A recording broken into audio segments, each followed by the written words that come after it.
Hello everyone, and welcome again to the center of the multiverse, where the good, the bad, and the just plain stupid of crossover fanfiction is brought for your viewing pleasure.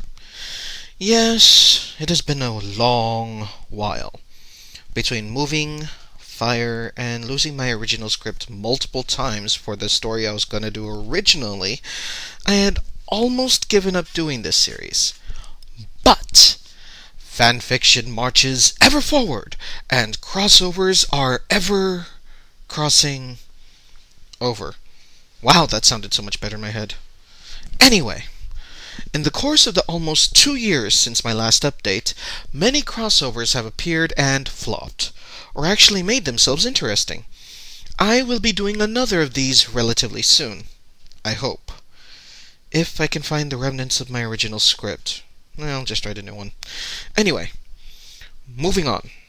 The story I'll be reviewing today is kind of a crossover, more of a fusion.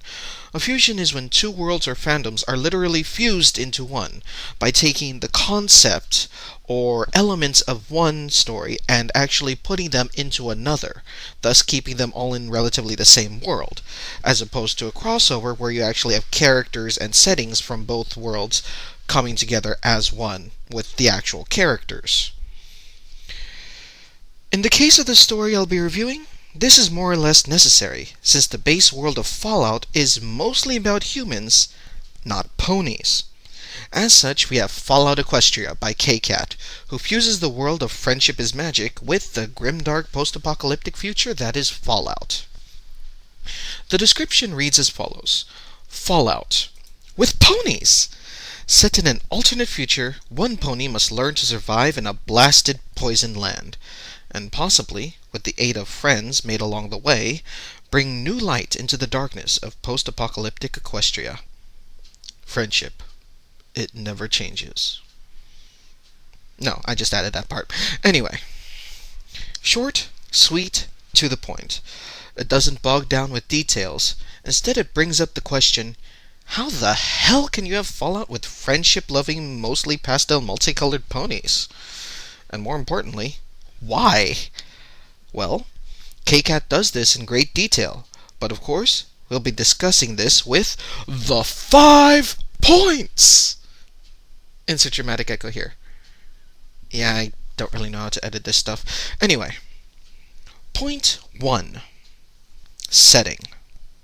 As stated before, it's the far future of Equestria, 200 years to be exact, after the known world was destroyed by mega spell bombs. Nothing can really be said about this, as the world is basically the still not quite fleshed out world of Equestria, placed in a post-apocalyptic setting, and all the changes that happen because of it. The only thing to really note is the ponyization, for lack of a better term, of many Fallout areas and inventions, and even creatures. Many who have played the Fallout games will notice a lot of elements altered from Fallout 3's Capital Wasteland and game mechanics. A major example of this is replacing Vault-Tec with Stable-Tec, and a majority of machinery and weapons are mostly powered by magic as opposed to cold, hard science. Thus, we get things like mega spell bombs instead of nukes. Point 2. Characterization. When the original cast of Friendship is Magic are mentioned, they're quite in character, though since the world of Fallout is quite a dark place, they themselves have taken believable dark turns due to the war and being separated by work. Characters from the present are well in character for beings that have lived and survived in the Equestrian Wasteland, or in their stables, which is their equivalent of the vaults that they had. The main cast of the story are all original characters, or OCs, and I'll get into that concept in a bit. Little Pip, the main character of the story, and from whom the entire thing is told from the perspective of, is quite the intriguing character in of the fact that even before the story started, she has been questioning her lot in life and where she truly belongs. Able to hack and lockpick into and out of many situations, she usually ends up on the wrong end of a pistol for trying to do the right thing. Because of this, she gets recognized by certain folks as a hero figure, as well as the default leader of her little ragtag group of misfits. A number of ponies join her in her trek across the wasteland, but since I'd rather not spoil the story, I won't mention them. What I will mention, though, is the concept of OCs.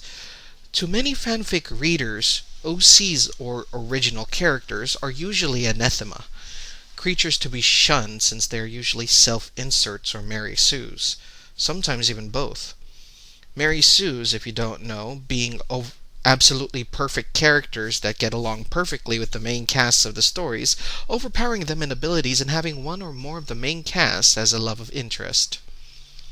Sadly, these are a dime a dozen in fanfiction, and should absolutely be avoided if at all possible.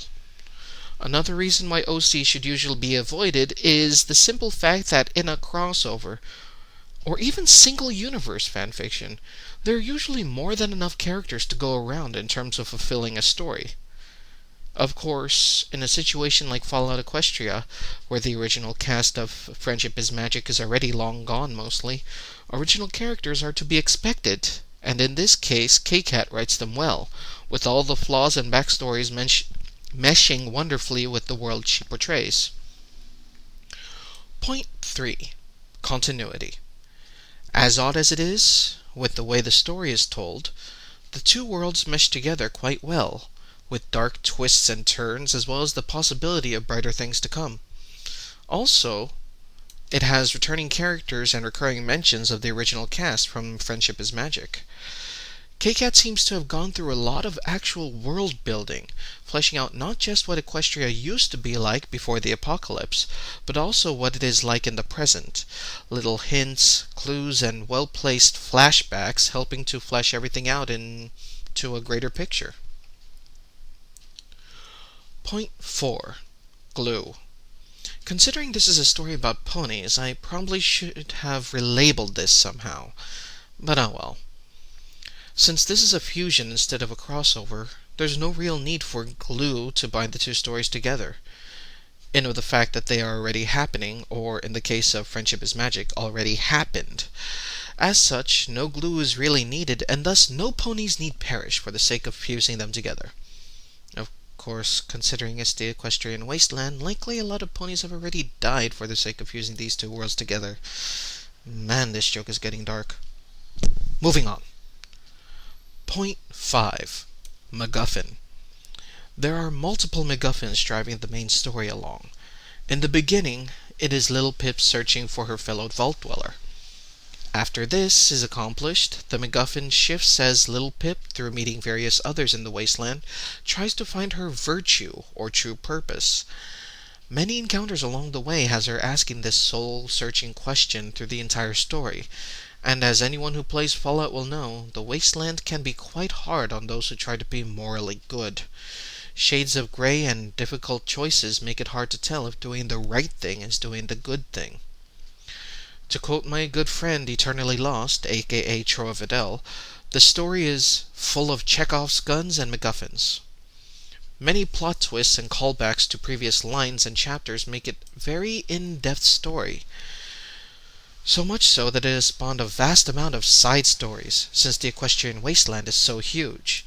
There's also a lot of fan art, recorded readings, digital comics. So many fan items of the series have been made that it's become the suggested story for anyone who's a fan of Friendship is Magic, Fallout, or both to read and give a shot. Before reading this, I knew little about Fallout in all honesty.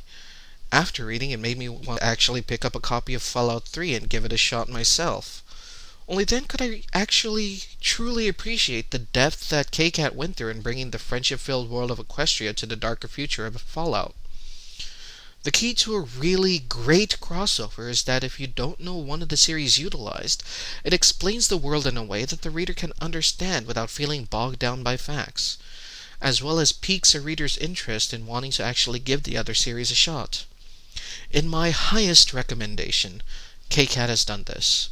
Fans of Friendship is Magic who have never played Fallout would likely be interested in giving Fallout a crack as I have, while fans of Fallout who read this may be intrigued to give Friendship is Magic a shot based on the characterization of the main cast from Friendship is Magic thanks to the flashbacks. Well, everyone, this has been another episode of Center of the Multiverse. If you have any crossovers that are good, bad, or just plain stupid, send me a message and I'll give it a shot. Till next time, everybody, hopefully the next update won't take another year to do. I make no promises. Till then, I leave you all with the introduction of the story as told by Atticus J. Chekhov. Take care. Once upon a time, in the magical land of Equestria, there came an era when the ideals of friendship gave way to greed, selfishness, paranoia, and a jealous reaping of dwindling space and natural resources. Lands took up arms against their neighbors. The end of the world occurred much as we had predicted. The world was plunged into an abyss of balefire and dark magic. The details are trivial and pointless. The reasons, as always, purely our own. The world was nearly wiped clean of life. A great cleansing, a magical spark struck by pony hooves quickly raged out of control. Megaspells rained from the skies. Entire lands were swallowed in flames and fell beneath the boiling oceans.